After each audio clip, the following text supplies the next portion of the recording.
October 24th, 1942. Guadalcanal, 9:30 in the evening. The insects stopped singing first. That was how you knew. In the jungles of the Solomon Islands, the tree frogs and the cicadas kept up a wall of noise so constant that after 2 months on the island, Marines stopped hearing it entirely. It became the silence beneath all other sounds.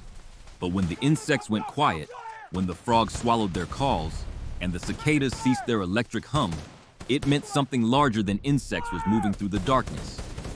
Something that made even the smallest creatures in the jungle press themselves flat against bark and leaf and wait. Sergeant Ralph Briggs lay in his observation post 3,000 yards south of the Marine perimeter listening.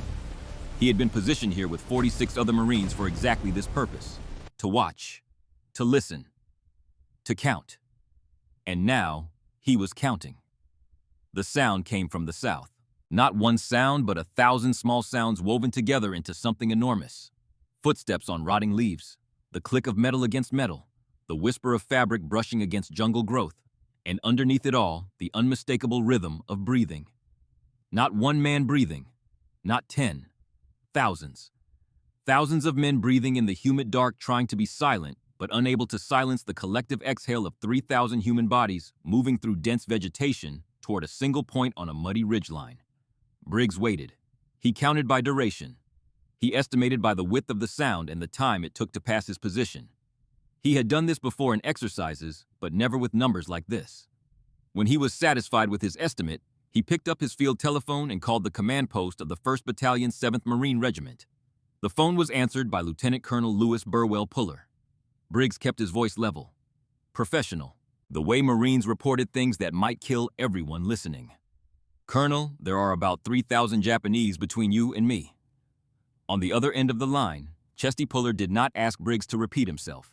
He did not ask for confirmation or request a second count. Puller had been a Marine for 24 years, and in those years he had developed an instinct for knowing when a man was telling him the exact truth. If Briggs said 3,000, it was 3,000. Puller passed the word to his company commanders.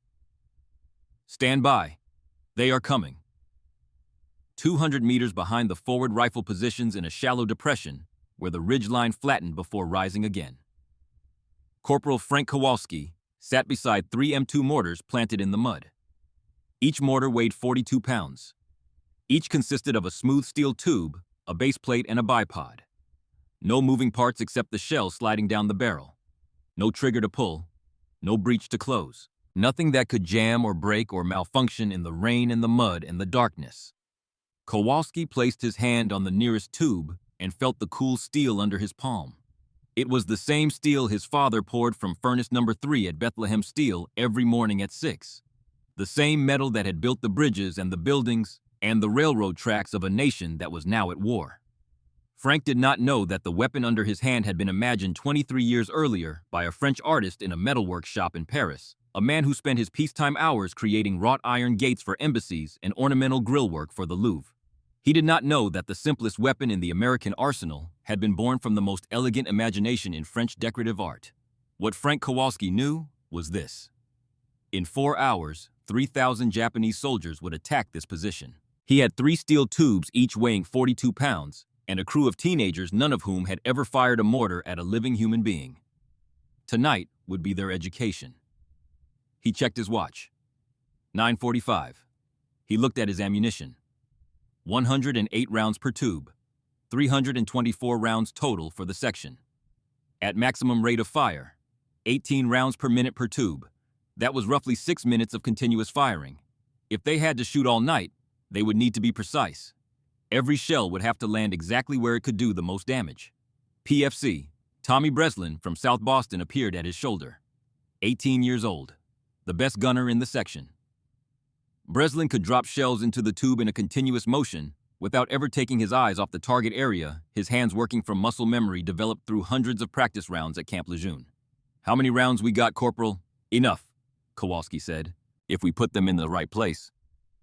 324 mortar shells weighing 3 pounds each, fired from 9 steel tubes weighing 42 pounds each. Against 3,000 veteran soldiers carrying rifles and bayonets and grenades, and the absolute willingness to die. On paper, this was a fight that could not be won. But fights do not happen on paper. They happen in mud and darkness. And in mud and darkness, the mathematics of warfare sometimes produce answers that no one expects. But the real story of what was about to happen on this ridgeline did not begin on Guadalcanal. It began 23 years earlier, 7,000 miles away, in a city that had nothing to do with the Pacific Ocean, or the United States Marine Corps, or the Empire of Japan. It began in Paris.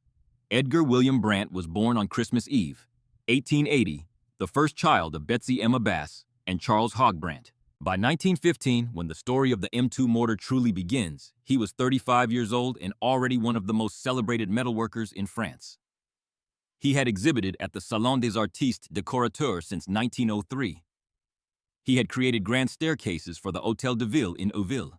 He had forged ornamental gates and railings for government buildings across Paris, pieces so intricate and fluid that critics described his iron as looking like frozen water. His workshop on the corner of Boulevard Murat and Rue Erlanger employed nearly 150 specialized craftsmen, each trained in techniques that Brandt had developed himself over 2 decades of working with metal at the highest levels of decorative art. Brandt understood metal the way a sculptor understands clay. He knew what it wanted to do and what it refused to do. He knew the temperatures at which iron became cooperative and the angles at which steel would break rather than bend. He was an artist who thought in curves and forces, in the relationship between form and function, and in the belief that the best design was always the simplest design. But in 1915, Edgar Brandt was no longer making art. The Great War had turned his workshop into a weapons factory, and in the trenches of France, he had observed something that most generals refused to accept and most politicians could not understand. He had watched French infantry die by the hundreds of thousands, not because they lacked courage. French soldiers had died with extraordinary bravery, not because they lacked training or discipline or leadership. They died because of a gap, a terrible mathematical gap between what infantry carried and what artillery could safely deliver. The problem was geometry. Artillery batteries positioned miles behind the front lines fired shells in relatively flat trajectories. Those trajectories could not drop shells into enemy trenches without also hitting the French soldiers assaulting those trenches. The closer friendly troops advanced toward the enemy, the greater the danger that their own artillery would kill them. At some point in every attack, the infantry had to advance beyond the range of safe artillery support. And in that unsupported zone, they were cut down by machine guns and rifle fire from positions that artillery could not reach. Heavy mortars could fire in high arcs, dropping shells almost vertically into trenches. But they weighed hundreds of pounds and required specialized crews and could not move forward with attacking infantry. Machine guns could advance with the troops, but they fired in flat trajectories and could not reach enemies hiding in trenches and shell craters and behind walls. Between the flat fire of machine guns and the distant fire of artillery, there was a killing gap. Infantry entered that gap with nothing but rifles and grenades and bayonets. And in that gap, more than 1 million French soldiers died. Brandt saw the gap differently than military officers did. Officers thought in terms of existing weapons and how to use them more effectively. Brandt thought in terms of metal and physics and what shapes could do what work. He asked a question that no general had thought to ask. What if you could give every infantry company its own artillery? Not real artillery, something smaller. Something a single man could carry. Something so simple that a 19-year-old conscript could be trained to operate it in an afternoon. In 1915, his first answer took form. The Obusier Pneumatique Brandt de 60mm Model 1915. A pneumatic mortar on a tripod carriage that used compressed air to propel small shells in high arcs.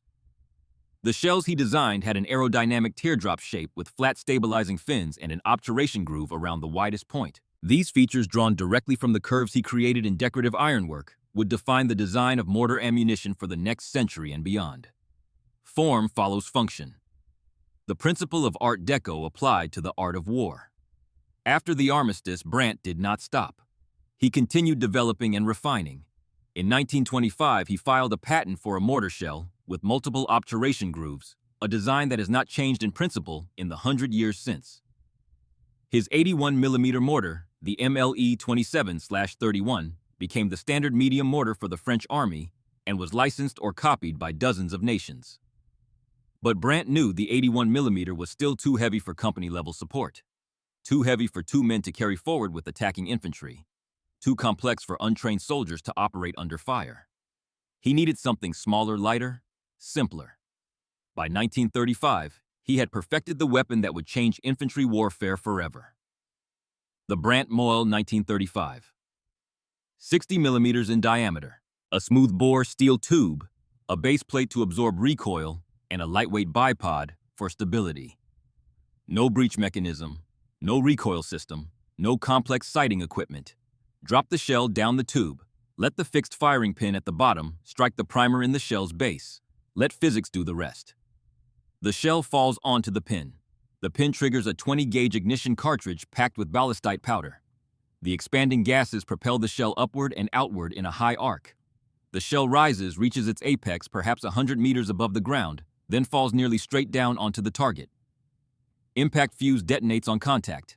Fragmentation radius 17 to 35 feet. Everything within that radius dies or wishes it had. No trigger to pull, no breech to close, no mechanical systems to fail. The weapon could not jam because there was nothing to jam. It required almost no maintenance because there was almost nothing to maintain. A crew of 5 men. Total weight approximately 20 kilograms. A conscript could learn to operate it in a single afternoon. Rate of fire, 15 to 18 rounds per minute with a trained crew. It was almost embarrassingly simple, and that simplicity was its genius. Across the Atlantic, the United States Army had been watching. American infantry doctrine had been written by men who fought in the Great War, men who remembered what it meant to attack across open ground without close fire support. In the late 1920s, the Army began searching for a light mortar suitable for company-level deployment. They examined several designs from multiple nations. In the late 1930s, the War Department settled on the 60-millimeter design by Edgar Brandt. In 1938, the Ordnance Department purchased 8 of the French-built weapons and standardized them as the Mortar 60-millimeter M1. When production drawings were revised by Watervliet Arsenal to adopt standard American threads, tubes, and baseplates, the weapon was redesignated the Mortar 60-millimeter M2. The designation was bureaucratic and forgettable. The impact would be anything but. In January 1940, the first production contract for 1,500 mortars was issued to the Reed Machinery Company in York, Pennsylvania. 120 miles from Bethlehem, Pennsylvania, where a steelworker named Stephen Kowalski poured molten metal into molds every morning at 6, not knowing that the steel flowing from his furnace might one day become the tube of a mortar that his son would fire on a jungle island 7,000 miles from home. American industry did what American industry did best. As demand increased, Kennedy Van Saun Engineering Company in Danville, Pennsylvania, received additional contracts. Then Firestone Tire and Rubber Company joined the production line. In the first 8 months of 1945, alone over 30,000 M2 mortars were manufactured, nearly equaling the total output of the previous 3 years. By the end of World War II, approximately 60,000 M2 mortars had been produced. 60,000 copies of a French artist's idea about how to keep soldiers alive. The Americans did not improve Brandt's fundamental design because the fundamental design did not need improvement. What they improved was durability, ruggedness, and scale. The sighting equipment was built so robust that it could be dropped from a truck and still function. The total weight remained 42 pounds tube, bipod, and baseplate. Rate of fire with a well-trained American crew reached 18 rounds per minute. Maximum range approximately 1,800 meters. And by 1942, every American rifle company had a weapons platoon that included a mortar section with 3 M2 mortars. A typical Marine mortar section was part of the weapons platoon rifle company. The section leader was a sergeant. 3 mortar squads fell under his command, each led by a corporal. 16 Marines total. This was how the American military put artillery in the hands of every company. Not by issuing heavy guns that required specialized crews, but by issuing 42-pound steel tubes that any corporal could command and any teenager could operate. When the 1st Marine Division landed on Guadalcanal on August 7, 1942, the M2 mortars came ashore, the same way ammunition and water came ashore. Just another piece of equipment, just another tool in the kit. Nobody thought they would decide the campaign. Edgar Brandt never visited Guadalcanal. He never met Chesty Puller or John Basiloni or Frank Kowalski. He remained in Paris through the German occupation, 62 years old, protecting his workshops and his craftsmen as best he could under foreign rule. He did not know that his 23-year-old idea about infantry fire support was already dug into the mud on a jungle ridge line 7,000 miles from his studio. He did not know that it was about to be tested against 3,000 men who believed that courage and cold steel could overcome industrial firepower. Corporal Frank Kowalski was 19 years old and had been a Marine for 10 months. He was the second of 4 children born to Stefan and Anna Kowalski of Bethlehem, Pennsylvania. Stefan was a second-generation Polish immigrant who had come to America in 1912 at the age of 8, with parents who spoke no English and carried everything they owned in 2 suitcases. By 1922, Stefan was an American citizen and a steelworker at Bethlehem Steel, the enormous mill that dominated the town the way a cathedral dominates a medieval village. Its smokestacks poured smoke 24 hours a day. The sound of hammers and furnaces carried through every window in a 3-mile radius. The air tasted of iron. Anna made pierogies on Sundays for the family and the neighbors. She had come from the same region near Krakow, met Stefan at St. Stanislaus, the Polish Catholic Church in Bethlehem, and married him in 1920. She was a quiet woman who expressed love through food and worry and prayers said with rosary beads worn smooth from decades of use. Frank grew up breathing steel dust and listening to furnace noise through his bedroom window every morning. He was an average student who was good at mathematics. His 10th grade math teacher told Stefan that Frank could go to college if the family had the money. The family did not have the money. Frank accepted this without complaint. He knew the world was not designed for the sons of Polish steelworkers, and he was not angry about it. He just wanted to do something that mattered more than pouring steel for the rest of his life. 2 weeks after Pearl Harbor, Frank walked into the Marine recruiting office in Allentown and signed his name. Stefan did not object. He said, "America gave us good work. Now America needs you." Anna cried but did not tell her son not to go. She knew he would go regardless of what she said. Boot camp at Paris Island. Then Camp Lejeune, where Frank was selected for the mortar section because he could read range tables and calculate deflection faster than anyone else in his platoon. A training sergeant named Hendricks, a Nicaragua veteran with sun-damaged skin and eyes that had seen things he never discussed, watched Frank compute firing angles in his head while other recruits fumbled with tables and made a decision. "You know math good. You will run a mortar section." Hendricks taught Frank everything about the M2, how to read range cards, how to calculate deflection for wind, how to pre-register targets during daylight so the crew could hit them in total darkness, how to adjust fire based on where the last shell landed, how to communicate with forward observers using nothing but shouted ranges and directions. "The mortar is not a complicated weapon," Hendricks said one afternoon standing beside the practice tube on the firing range at Lejeune, "but simple weapons still need people who know how to use them. You understand math. You will understand the mortar." Hendricks also taught Frank the most important lesson that no manual contained.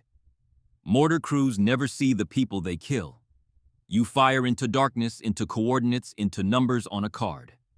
You hear the explosion, but you do not see the result. Morning is when you see, and morning will be hard. Prepare yourself for morning. Frank remembered those words when he stood on Guadalcanal for the first time, looking at the same steel tube he had trained on now planted in tropical mud instead of Carolina sand.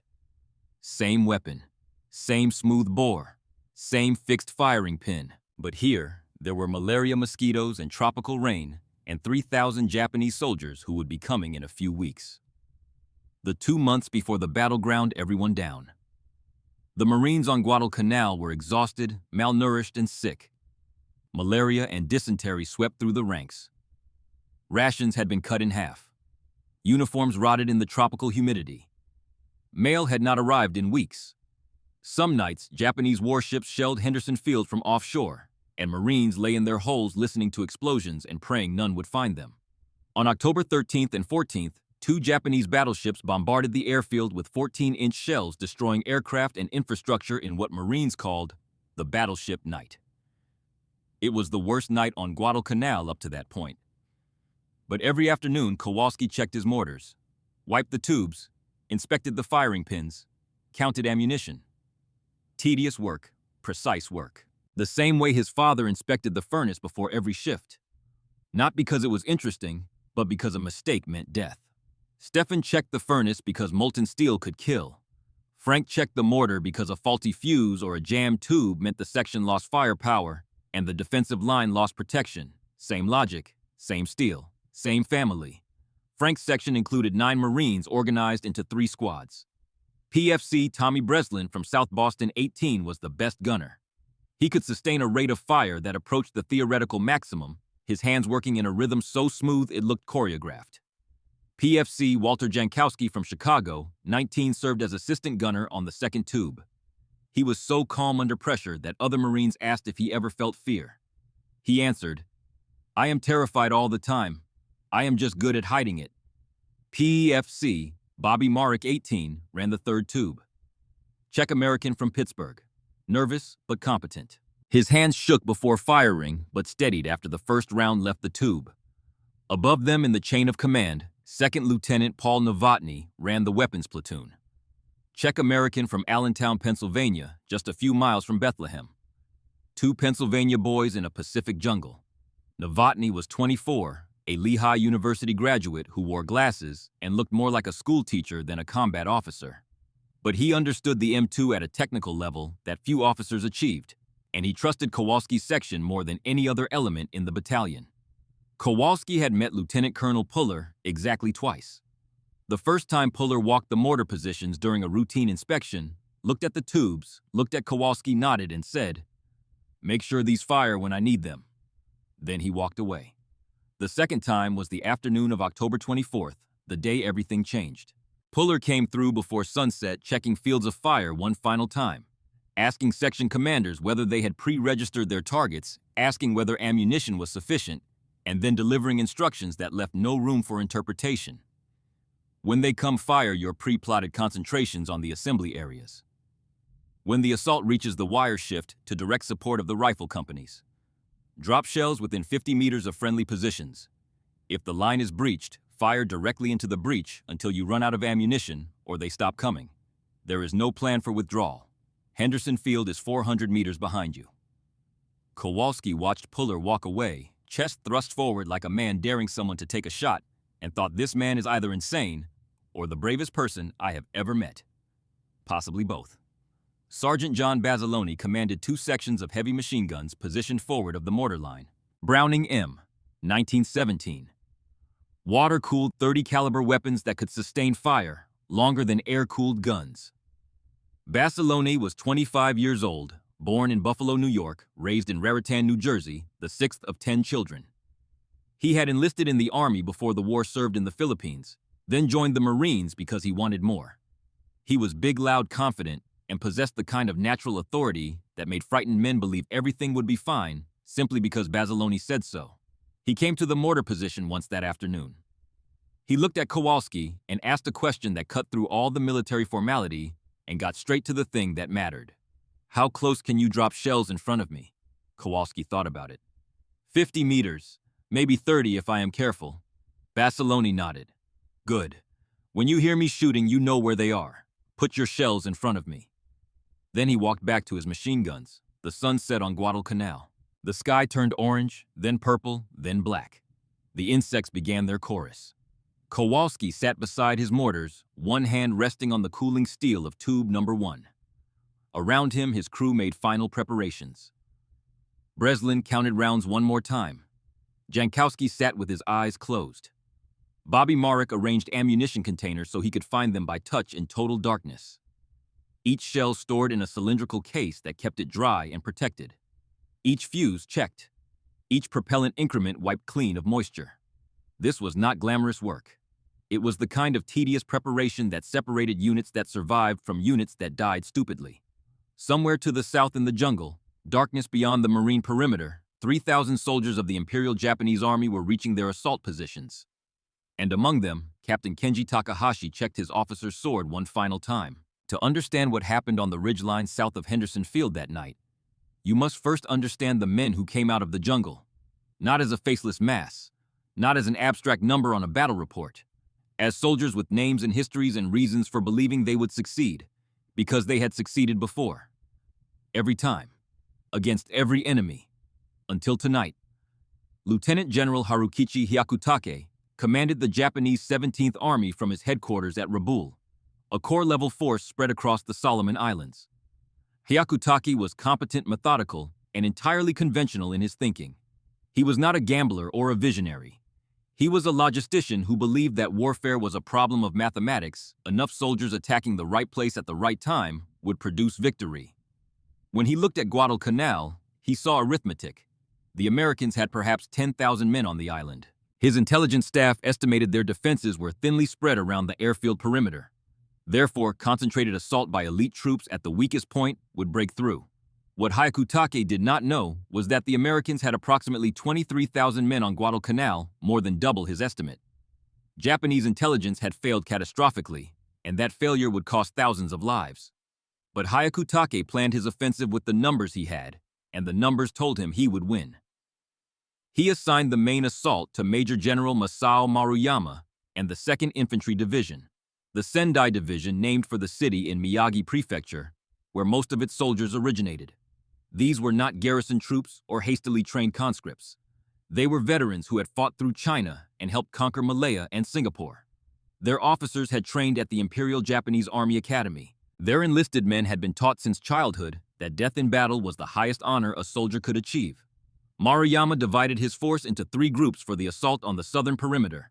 The left wing unit, approximately 3,000 soldiers built around the 29th Infantry Regiment, fell under the command of Major General Yumio Nasu. The right wing unit under Major General Kiyotake Kawaguchi comprised the 231st Infantry Regiment from the 38th Division. The division reserve led by Maruyama himself consisted of the 16th Infantry Regiment. Total strength for the southern attack, approximately 7,000 men in 3 infantry regiments of 3 battalions each. Yumio Nasu was 50 years old in October 1942. Born June 27, 1892, in Tochigi Prefecture. He had graduated from the 25th class of the Imperial Japanese Army Academy in 1913, and from the 35th class of the Army Staff College in 1923. He had served on the staff of the Kwantung Army, participated in Operation Chahar in 1935, and been promoted to Major General in 1940. In March 1942, he had led a detachment bearing his name during the Battle of Java in the Dutch East Indies campaign, landing on the coast and driving rapidly across western Java against determined resistance. Nasu was not a desk general. He had led troops in combat and understood what bullets sounded like when they passed close to your head. He was exactly the kind of officer Japanese doctrine valued most personally, brave, willing to share every hardship with his men, and capable of maintaining composure when plans disintegrated around him. On Guadalcanal, he would need all of those qualities. He would not survive to see whether they were enough. The 29th Infantry Regiment that formed the core of Nasu's left wing was commanded by Colonel Masajiro Furimiya. Under Furimiya's command, the regiment's battalions contained the men who would actually climb the ridge and face the marine guns.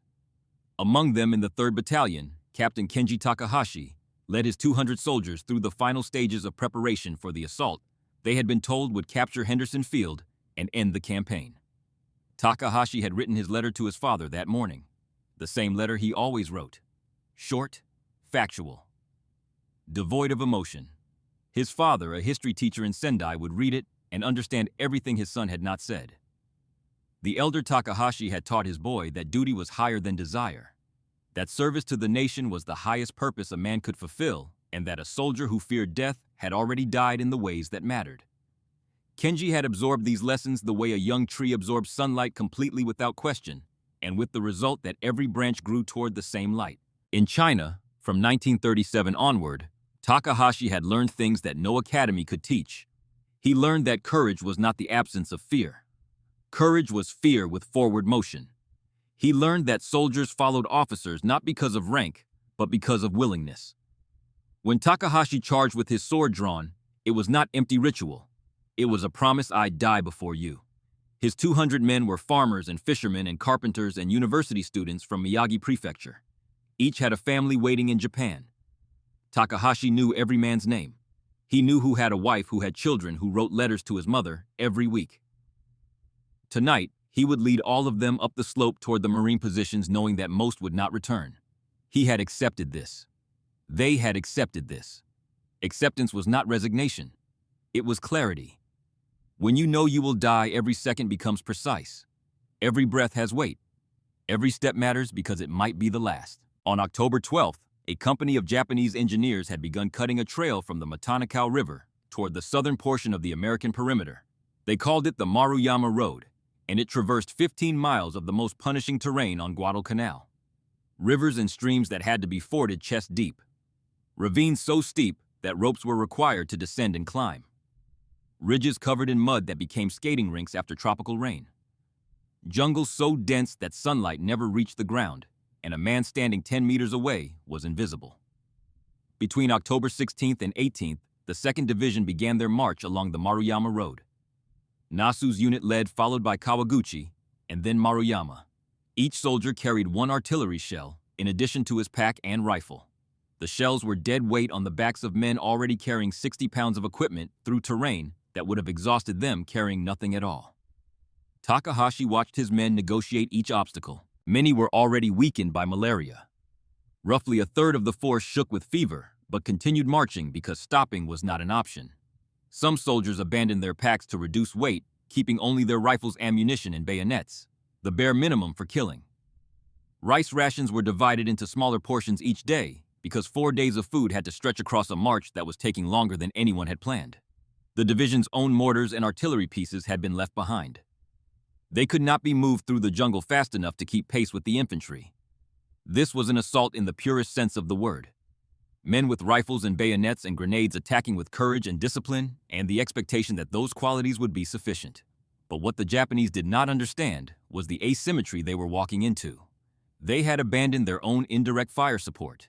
Their enemy had indirect fire support at every company level. This imbalance would decide the battle before the first bayonet touched the wire. Maruyama had originally set the attack for October 22nd, but the terrain forced delays. The date slipped to October 23rd, then to October 24th. Each day of delay meant another day eating into already insufficient rations. By the time the leading elements reached their assault positions on the evening of October 24th, many soldiers had not eaten in 12 hours. They were exhausted, sick, hungry, and 3,000 meters from the marine perimeter. But they were ready. Officers synchronized watches one final time. The assault would begin at approximately 2300 hours. First wave companies would advance to contact breach the barbed wire with Bangalore torpedoes and overrun the forward positions with bayonet charges. Second wave companies would follow, exploiting whatever gaps the first wave created. Speed was critical.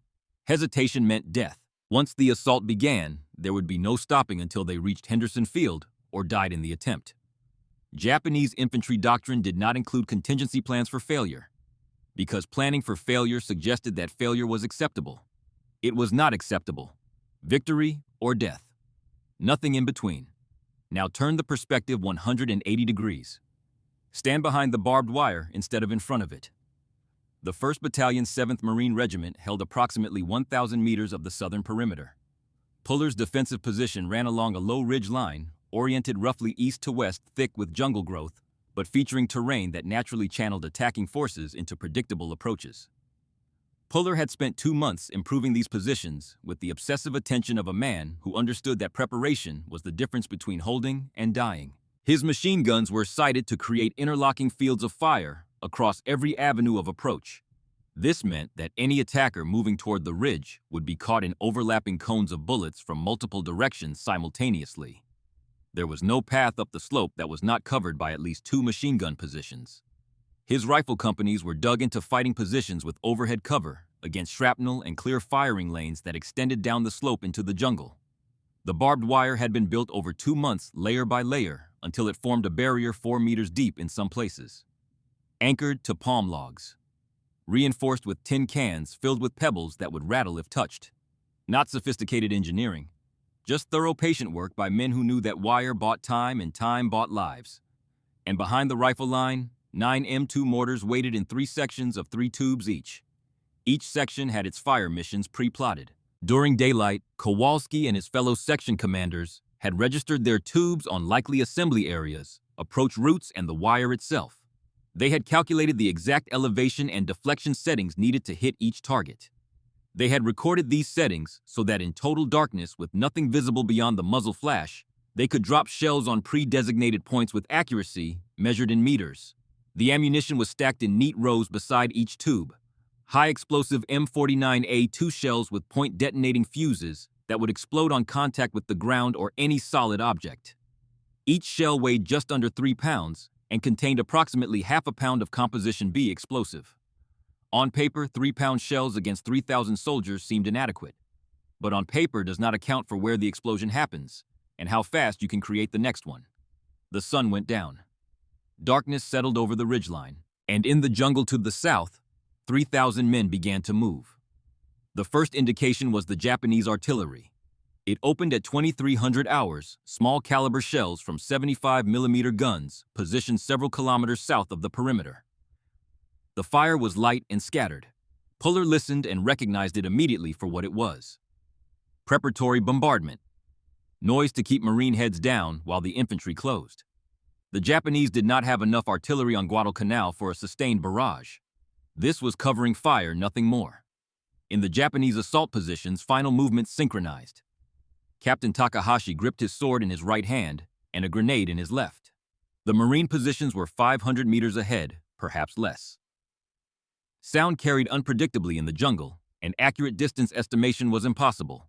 He could hear his own breathing and the breathing of the men around him. He could smell sweat and jungle rot and the sour odor of men who had not bathed in days. He could feel the weight of obligation pressing on his shoulders like a physical force. Behind him, 200 men waited for his signal. Farmers from rice paddies outside Sendai. Fishermen who had mended nets on the coast of Miyagi Prefecture before the army called them. Students who had been studying literature or engineering before the war interrupted their education with a rifle and a train ticket south. Each one carrying the weight of a nation's expectations. Each one prepared for what came next. At midnight, the first Japanese soldiers reached the barbed wire at the base of the ridgeline. Engineers moved forward with Bangalore torpedoes, long metal tubes packed with explosives designed to be pushed beneath the wire and detonated to blast a path through. The wire rattled. Tin cans filled with pebbles clattered against palm logs. On the ridgeline above, Marines heard the sound and tightened their grips on weapons. The first Bangalore detonated at 00:15 hours. A sharp crack that lit the jungle for an instant and left a gap in the wire approximately 2 meters wide. The flash illuminated Japanese soldiers pressed against the earth on both sides of the gap waiting. Marine machine guns opened fire from positions up the slope. Tracers cut through the darkness in long red arcs converging on the gap in the wire. The sound was immediate and overwhelming. A continuous hammering that echoed off the ridge and carried through the jungle for miles. The engineers who had detonated the Bangalore were dead before the echo faded. But the gap was open. Takahashi led his company toward the gap at a run. Sword drawn. Voice raised in encouragement that he could barely hear over the machine gun fire. Around him, soldiers fell. Cut down by fire, they could not see from positions they could not identify. Marines on the ridge were shooting at sound and movement, firing into the darkness below. But there were so many Japanese advancing that even blind fire found targets. Takahashi reached the wire, pushed through the gap, started up the slope. Behind him, his company was being shredded by machine gun fire, but enough men were getting through that the assault still had momentum. If they could reach the Marine positions, if they could close to bayonet range, they just had to cover the distance. 50 meters, 40, 30. Then the mortars opened fire. The first volley landed in the gap at 00:20 hours. Not one shell, but 9 arriving within seconds of each other. 3-pound high explosive rounds with impact fuses that detonated the instant they touched Earth.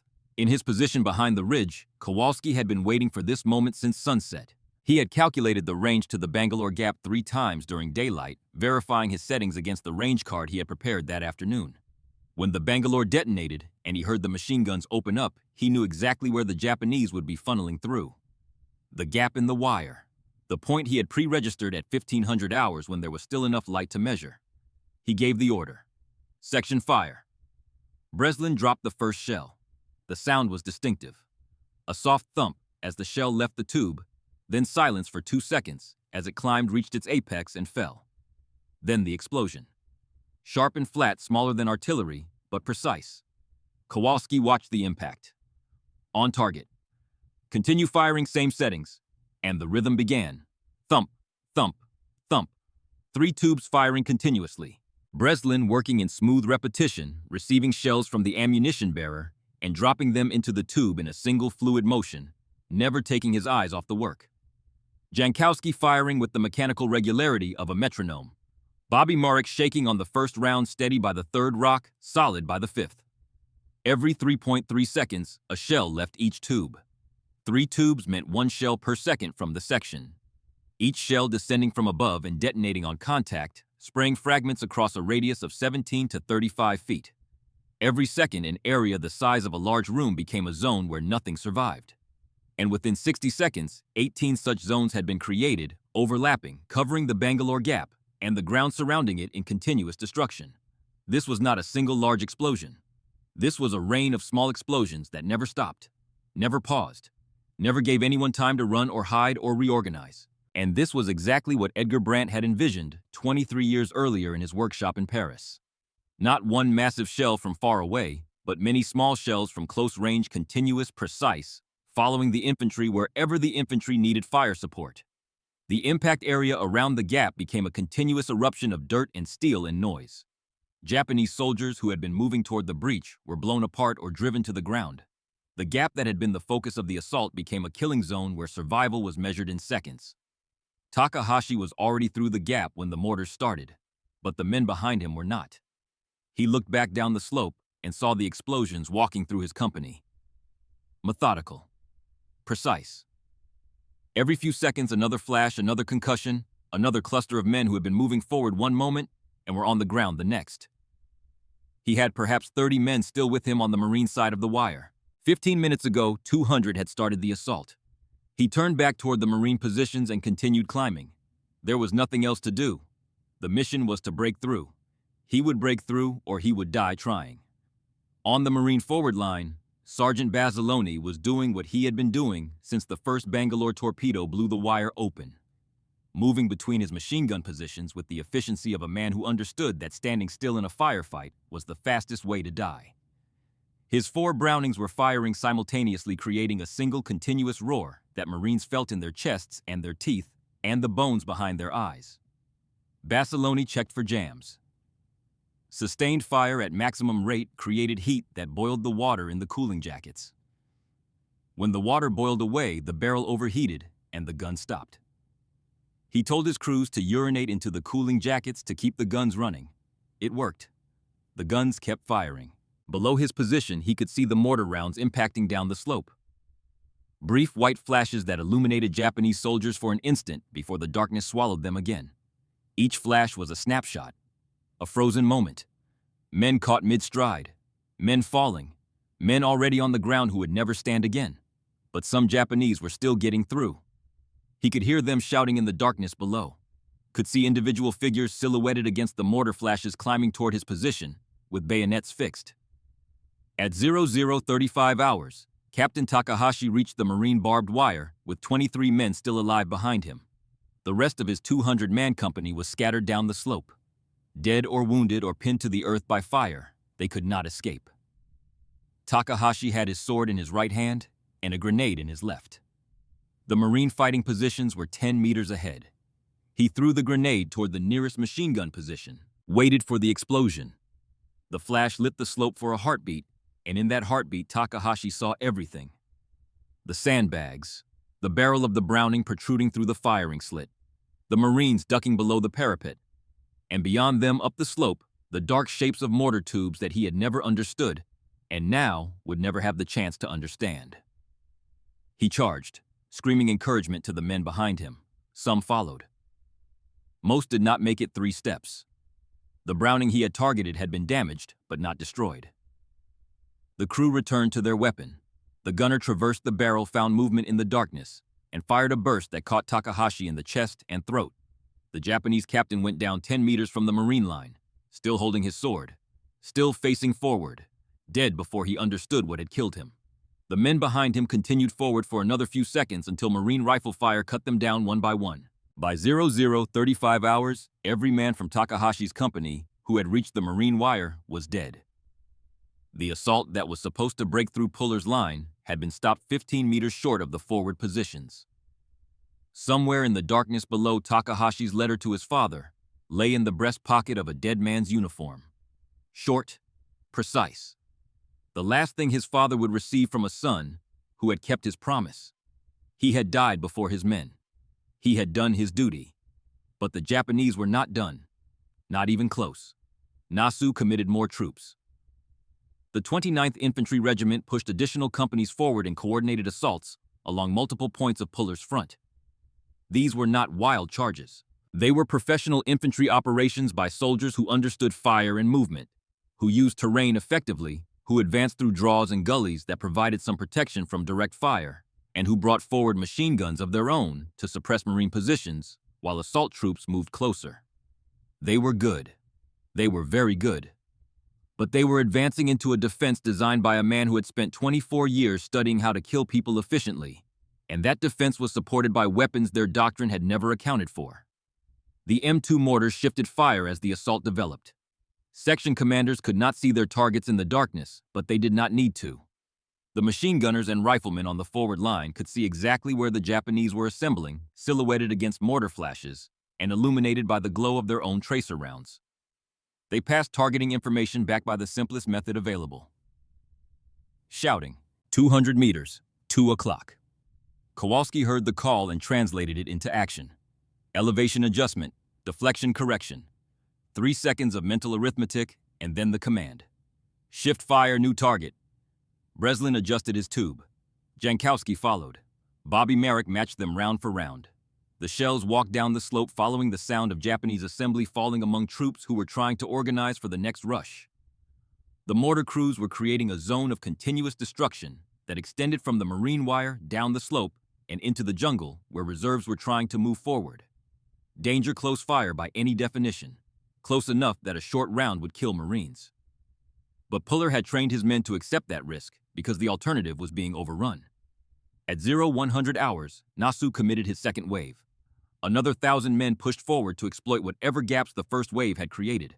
But there were no gaps. There were only dead men and wounded men, and a few isolated groups that had penetrated the wire only to be destroyed by rifle fire before they could accomplish anything. The second wave advanced into the same killing fire that had destroyed the first wave. They were brave and disciplined and completely unable to overcome the fundamental mathematics of the situation. Courage was not enough. Discipline was not enough. The will to die was not enough. At 0115 hours, the 9th Company of Nasu's 3rd Battalion charged directly into Puller's Company C. Within 5 minutes, the machine gun section led by Sergeant Basiloni killed almost every member of the 9th Company. Basiloni was everywhere during those 5 minutes. When a pair of guns was knocked out of action, he carried a replacement weapon through enemy fire to the surviving crew members. He repaired the damaged gun and operated it himself until additional men arrived. He moved along the line distributing fresh ammunition belts barefoot, because he had lost his boots somewhere in the darkness, and stopping to put them on would have cost seconds that he did not have. By 0125, heavy fire from Marine Divisional Artillery was falling into Nasu's troop assembly areas and approach routes, adding 105mm howitzer shells to the 60mm mortar rounds already raining on the Japanese formations. Nasu's men were caught between 2 layers of indirect fire. The heavy artillery from miles behind the Marine lines and the company-level mortars positioned just 200 meters behind the rifle pits. Long range and short range, large shells and small shells. There was no gap between them, no safe distance, no dead zone where attacking infantry could reorganize unmolested. This was the killing gap closed. This was what Edgar Brandt had imagined in 1915. The gap between what infantry carried and what artillery could deliver. The gap that had cost France 1 million dead in the Great War had been filled by 42-pound steel tubes that any corporal could operate. And on the ridge line south of Henderson Field, 9 of those tubes were proving it. Nasu moved forward with his command group, trying to maintain control of a battle that was disintegrating into chaos. He could hear the machine gun fire and the explosions, but he could not see what was happening to his units. He had committed more than half the left wing, and as far as he could determine, they had achieved nothing. The Marine line was supposed to have broken by now. His troops were supposed to be advancing toward the airfield. Instead, they were dying in the wire, and in the killing zones beyond the wire, destroyed by weapons that seemed to be everywhere at once. Then while Nasu was trying to impose order on a situation that had moved beyond the reach of orders, he was hit. Shrapnel struck him in the chest and abdomen. The wound was mortal. Yumio Nasu, 50 years old veteran of Java and China, and a dozen staff postings across the empire, would die on October 26th. His body was found by surviving soldiers at dawn. His death effectively ended coordinated Japanese command of the southern assault. Without Nasu to direct the left wing, the attacks continued but became increasingly fragmented. Individual company commanders kept leading men forward because those were their orders, and Japanese doctrine did not permit independent decisions to withdraw. They attacked the same positions that had already repulsed multiple assaults. They died in the same wire that had killed their comrades an hour earlier. Puller and his staff counted 6 major assaults against their lines by 0330. Each one was met with the same combination of machine gun fire, rifle fire, and mortar fire. Each one broke against the same wire and the same ridge and the same 9 steel tubes that kept firing, kept dropping shells, kept creating zones of destruction that no human courage could overcome. Kowalski's section had been firing for over 3 hours. The tubes were hot. The base plates had been driven into the mud by recoil, requiring the crews to dig them out and reseat them during brief lulls. Breslin's number 1 tube was slightly canted from the repeated impacts. They had fired over 250 rounds. Hands blistered from contact with heated metal. Shoulders aching from the repetitive motion of lifting and dropping shells. Ears ringing from the continuous percussion. But the rhythm held. Breslin had found a cadence he could sustain indefinitely, his body operating on muscle memory, while his conscious mind tracked the calls from the forward line. Jankowski maintained his mechanical regularity steady as a factory machine. Bobby Marek had transformed over the course of the night from a nervous teenager into something quieter and more focused, a young man who had discovered that he could do the terrible thing he had been trained to do. At 0330, Colonel Furimiya, commanding the 29th Infantry Regiment, achieved the deepest penetration of the night. With 2 companies from his 3rd Battalion plus his headquarters staff, he managed to push through the Marine artillery fire and reach Puller's lines. This was the most dangerous moment. Japanese soldiers inside the perimeter fighting hand-to-hand with Marines in their foxholes. At 0345, Lieutenant Colonel Robert Hall received orders to move his 3rd Battalion, 164th Infantry Regiment forward to reinforce Puller's position. Hall commanded Army troops, North Dakota National Guard soldiers who had trained alongside Marines but had never seen combat before this night. Farmers and mechanics and store clerks from small towns on the Great Plains. Some Marines had questioned whether National Guard troops could handle a real fight. Hall's men moved forward through darkness and intermittent heavy rain carrying their own M2 mortars and ammunition.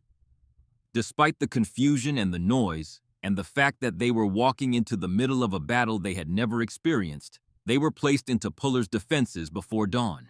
When Puller spoke to reporters a few days later, he said, "I was damn glad to see them." He assessed their conduct as exemplary, considering that inexperienced reinforcements had been thrown into a chaotic situation in the middle of the night. National Guard soldiers from North Dakota farmland had brought M2 mortars with them, the same weapon that Brandt had designed for ordinary infantry. Not specialists, not elite troops, ordinary soldiers, and they used them effectively. This was the final proof of Brandt's vision. A weapon so simple that anyone could use it to create the difference between survival and annihilation. By 0400 hours, the left wing of the 2nd Division had suffered more than 1,500 casualties and had not advanced more than 30 meters beyond the wire at any point along Puller's front. Dawn came slowly to Guadalcanal on October 25th. The first light filtered through the jungle canopy in pale green shafts that illuminated smoke still hanging in the humid air. The insects had returned to their chorus. The tree frogs had resumed their calls. The sounds of the living jungle filling the silence left by the guns. Corporal Frank Kowalski stood beside his mortars and looked down the slope for the first time since darkness had fallen. What he saw would stay with him for the rest of his life. Bodies. Hundreds of bodies scattered from the barbed wire down the slope into the tree line. Japanese soldiers in mud-caked uniforms, some still holding rifles, some still gripping the barbed wire, dead in the act of trying to climb over it. Near Basiloni's machine gun positions, the dead were stacked so high that they blocked the line of fire, and Basiloni had been forced to send men outside the perimeter to reduce the pile so his guns could function. This detail is recorded in the historical record. It is not an exaggeration. The dead were stacked that high. Kowalski looked down the slope to the area around the Bangalore Gap, the point his section had been firing at for most of the night. The ground was torn apart. Mortar craters overlapped each other, creating a churned landscape that looked like nothing that belonged on a tropical island. And among the craters between them, sometimes inside them, the dead. Breslin stood beside him, said nothing for a long time. Then, "I did not think it would be like this." Kowalski did not answer because he had not thought it would be like this either. At Camp Lejeune, they had fired at paper targets and sandbags. Nobody told them about the smell of burned flesh mixed with explosive residue. Nobody told them about the sounds that came after a battle, the groaning of the wounded in the jungle, voices calling out in Japanese that no one answered. Jankowski was cleaning his tube with a rag. Bobby Marek was asleep sitting up his back against a stack of empty ammunition containers. They had fired over 250 rounds from the section through the night. The empty shell containers were stacked in piles beside each tube. Kowalski looked at the mortar tube. Smooth steel. Simple. Unadorned. 42 pounds. It had done its work. He thought about Hendricks, the training sergeant at Camp Lejeune, and what Hendricks had said about mornings. Morning will be hard. Prepare yourself for morning. Hendricks had been right. Morning was the hardest thing Frank Kowalski had ever faced. Not the firing, not the darkness, not the fear. The morning, when you saw what you had done. Puller walked through the mortar positions sometime after sunrise. He looked at Kowalski, looked at the hot tubes, looked at the stacks of empty containers, nodded once, said nothing, walked on. That was all the recognition Kowalski received, and it was enough. Lieutenant Novotny came through after Puller checking the section, counting remaining ammunition, making notes in a small book. He looked at Kowalski. "Good work, Corporal," Kowalski replied. "The mortars performed well, sir." Novotny understood the distinction. Not I performed well. The mortars performed well. The weapon did its job. The humans just dropped shells at the right time in the right place. During the day of October 25th, Puller's men counterattacked and eradicated the salient in their lines, hunting small groups of Japanese infiltrators and killing 104 enemy soldiers. Nasu, mortally wounded, and knowing the assault had failed, had ordered his surviving forces to withdraw into the jungle at 0730 to prepare for another attack that night. But the next assault would never achieve the same impact. The night of October 24th to 25th was the closest Japan ever came to recapturing Henderson Field. On October 26th, Hyakutake called off all further attacks and ordered his forces to retreat. The Sendai Division, the unit that had conquered Singapore, the elite of the Imperial Japanese Army, withdrew along the Maruyama Road with its survivors. The retreat was worse than the advance. Wounded men had to be carried through the same impossible terrain. Food was gone. Malaria ravaged the weakened troops. Many soldiers who had survived the battle died on the march back from disease and starvation. Reports that Guadalcanal was an island of death began to circulate throughout the Japanese military, eroding morale at outposts thousands of miles away. The battle for Henderson Field was the last major ground offensive conducted by Japan on Guadalcanal. They attempted to send reinforcements from the 38th Division in November, but the naval battle of Guadalcanal destroyed the transport convoy. Japan conceded defeat and evacuated its remaining forces by the first week of February 1943. Together with the Battle of Midway, Guadalcanal marked the turning point in the Pacific War. From that moment forward, Japan was on the defensive. And part of the reason they were on the defensive was because on a muddy ridge line on the night of October 24th, 1942, 9 steel tubes weighing 42 pounds each had proven that the age of the bayonet was over. 7,000 miles away in Bethlehem, Pennsylvania. Stefan Kowalski was starting his morning shift at furnace number 3 of Bethlehem Steel. He did not know that the night before his son had used the product of American industry steel, shaped by a French artist's imagination, and manufactured in his home state to hold Henderson Field against 3,000 soldiers of the Imperial Japanese Army. He did not know that the steel flowing from his furnace, the same steel that went into mortar tubes and shell casings and base plates, had saved the lives of hundreds of Marines. He knew only that his son was somewhere in the Pacific, and he prayed for him every night at St. Stanislaus. Anna was already awake, preparing to light a candle for Frank at Sunday Mass. She made pierogies for the neighbors whose sons were also overseas because cooking was how she managed worry. She did not know that the simple weapon her son operated, the most unadorned tool in the American arsenal, had been conceived by a man who made decorative iron gates for the Louvre. Edgar Brandt was 62 years old in October 1942, living in occupied Paris, protecting his workshops, maintaining his craft. He did not know about Guadalcanal. He did not know about Henderson Field. He did not know that a 19-year-old corporal from Bethlehem, Pennsylvania, was holding a steel tube that Brandt had imagined in 1915, manufactured by American industry in 1940, and fired into tropical darkness against men who had never imagined such a weapon existed. After the war, Brandt returned to decorative metalwork. He exhibited at the salons. He created gates and railings and ornamental pieces that critics admired. He died in 1960 at the age of 79, and the weapons work was a footnote in his obituaries. But the company he had founded in 1902 as Etablissements Brandt evolved through mergers into TDA Armaments SAS. Part of the Thales Group, one of the largest defense corporations in the world.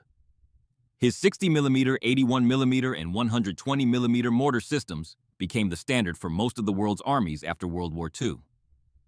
His shell designs, the teardrop shape with stabilizing fins and obturation grooves, remain the template for modern mortar ammunition more than a century after he first sketched them in his workshop. The M2 mortar served through the Korean War, where it proved its value again against Chinese human wave assaults at Chosin Reservoir and Heartbreak Ridge. It served in Vietnam, used by American South Vietnamese, and even captured and replicated by the Viet Minh, who produced copies of the Brandt Mill 1935 during the First Indochina War. China manufactured its own version as the Type 31, which was supplied to North Korea and North Vietnam. The M2 was replaced by the M224 in 1978, but the M224 operates on the identical principle that Brandt established: smoothbore tube base plate bipod, fixed firing pin. Drop the shell. Let physics do the rest. Every time a mortar section anywhere in the world drops a shell down a tube and hears that distinctive thump, they are using Edgar Brandt's legacy, whether they know his name or not. Puller received his 3rd Navy Cross for Henderson Field, adding to the 2 he had earned in Nicaragua. He would earn a 4th at Cape Gloucester in January 1944, and a 5th at Kotori, Korea, in December 1950. When he retired in 1955 with the rank of Lieutenant General, he was the most decorated Marine in the history of the Corps. Basilone received the Medal of Honor.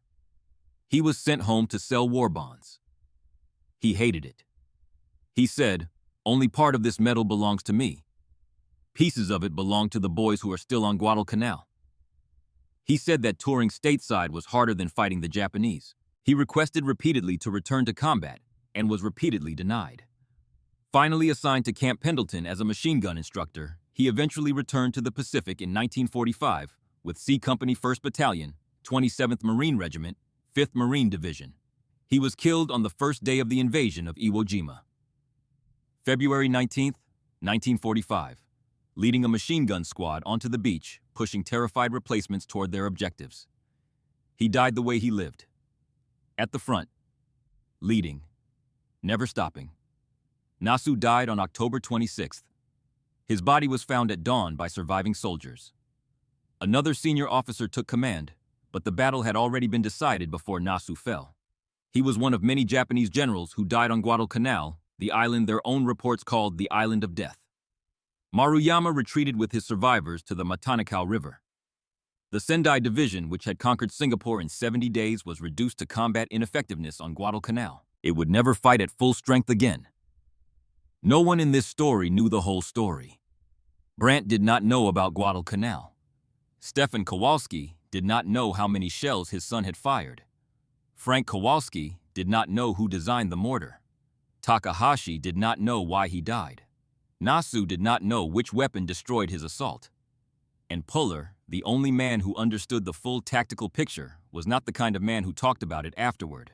But history knows, and the numbers speak for them. 3,000 bayonets, 9 mortars, 42 pounds each. Over 1,500 Japanese casualties. Henderson Field held. The Guadalcanal campaign continued, and in Paris, a 62-year-old artist woke up the morning after and went to his workshop not knowing that his 23-year-old idea about how to keep infantry alive had just collided with Imperial Japan's 2,000-year-old code of how soldiers should die. The idea won.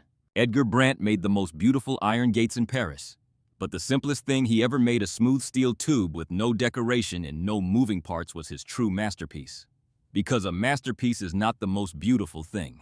A masterpiece is the thing that fulfills its function most perfectly. And the function of the M2 mortar was to keep infantry alive. On the ridgeline south of Henderson Field on the night of October 24, 1942, It fulfilled that function beyond anything its creator could have imagined. The insects are singing again on Guadalcanal. The tree frogs have returned to their chorus. The jungle has grown back over the ridgeline and the foxholes and the wire. But beneath the green, if you dig, you will find fragments of steel, mortar shell casings, base plate shards, the remains of 42-pound tubes that held the line when nothing else could. 42 pounds. That was the weight of the weapon that stopped 3,000 bayonets. 42 pounds of steel shaped by a French artist, built by American workers, fired by American teenagers against soldiers who believed that courage could overcome anything. The mathematics of warfare said this would be a slaughter. The mathematics of warfare were correct. They were just wrong about which side would do the slaughtering.